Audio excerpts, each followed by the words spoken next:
गर्मी का अभिशाप। दिल्ली का जून महीना था। दोपहर के 2 बजे थे और सूरज आग बरसा रहा था, जैसे धरती पर आ बैठा हो। सड़कें सूनी थीं, पर चांदनी चौक की एक गली में एक छोटा सा लड़का, बमुश्किल 13 साल का, फटे हुए बनियान और पुरानी नीली निकर में गर्म तवे पर रोटी सेक रहा था। उसका नाम था छोटू। चाय और पराठे की एक छोटी सी गुमटी चलाता था अपने पिता के साथ, लेकिन पिछले 2 साल से वो अकेला ही सब संभाल रहा था। उसका बाप हरीलाल, जो कभी तंदूर में रोटियां बनाता था, 1 साल पहले गर्मी में ही हीट स्ट्रोक से चल बसा।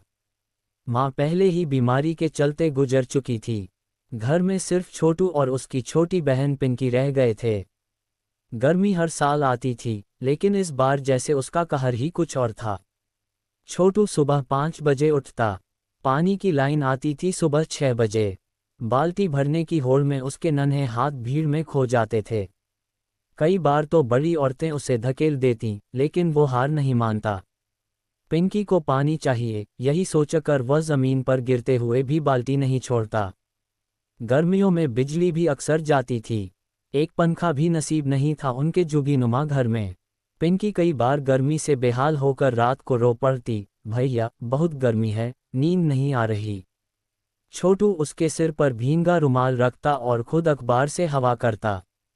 सो जा पिंकी, देख मैं हूं ना, वो कहता और पसीने में भीगा उसका चेहरा किसी मसीहा जैसा लगता। पड़ोस की औरतें कहती, इतना छोटा लड़का, पर भगवान जैसा दिल है। पिंकी के लिए माँ बाप सब बन गया। छोटू का छोटा सा स्टॉल गर्मियों में दोपहर को बहुत चलता।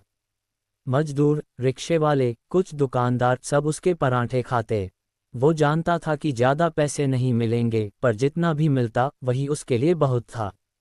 एक दिन एक बूढ़ा रिक्शा वाला आया, बहुत थका हुआ, चेहरा झुलसा हुआ। बाबू, पराठा मिलेगा? छोटू ने देखा, उसके पास पैसे नहीं थे। उसने बिना बोले एक थाली में पराठा, थोड़ा अचार और एक गिलास पानी रख दिया। पैसे बाद में दे देना काका। बूढ़ा आदमी उसकी आंखों में देखता रहा। तू छोटा नहीं है बेटा, तू बहुत बड़ा है। एक दिन दोपहर में पिंकी को तेज बुखार चढ़ा। छोटू ने दुकान बंद की, उसे गोद में उठाया और पास के सरकारी अस्पताल की ओर दौड़ा। सड़कें धधक रही थीं। नंगे पैर दौड़ते हुए छोटू की त्वचा जल रही थी, लेकिन वो रुका नहीं। अस्पताल में डॉक्टर ने कहा, गर्मी के कारण डिहाइड्रेशन है, इव लगाना पड़ेगा। पैसे लगेंगे? हाँ, 100 रुपये लगेंगे। उसके पास सिर्फ 40 रुपये थे। छोटू बाहर भागा, एक दुकान पर गया और अपना लोहे का तवा गिरवी रखाया। पैसे मिलते ही डॉक्टर के हाथ में थमाए।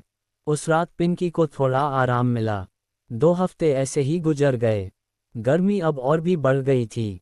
एक दिन जब छोटू अपनी दुकान पर बैठा था, तभी एक बड़ी गाड़ी आकर रुकी। एक सज्जन उतरे, सूट बूट में, उनके साथ एक महिला पत्रकार भी थी।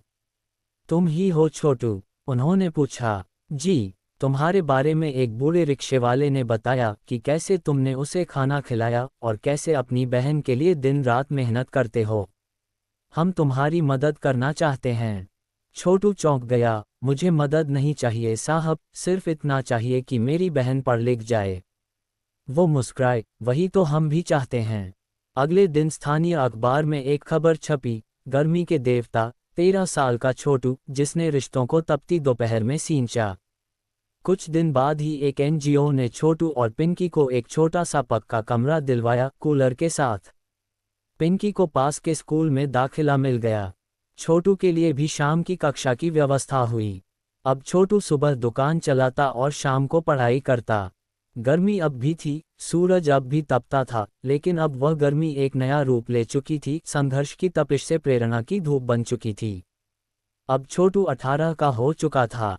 उसने एक छोटा सा कैफ़े खोल लिया था, पिंकी कैफ़े। पिंकी अब 13 साल की हो चुकी थी, अंग्रेजी स्कूल में पढ़ती थी और अपने भाई के लिए हर रोज़ टिफ़िन बनाकर ले जाती। एक रिपोर्टर ने फिर पूछा, अब जब तुम्हारे पास सब कुछ है, तो तुम्हें उस गर्मी की याद नहीं आती? छोटू मुस्कुराया, गर्मी ने ही तो मुझे बनाया है।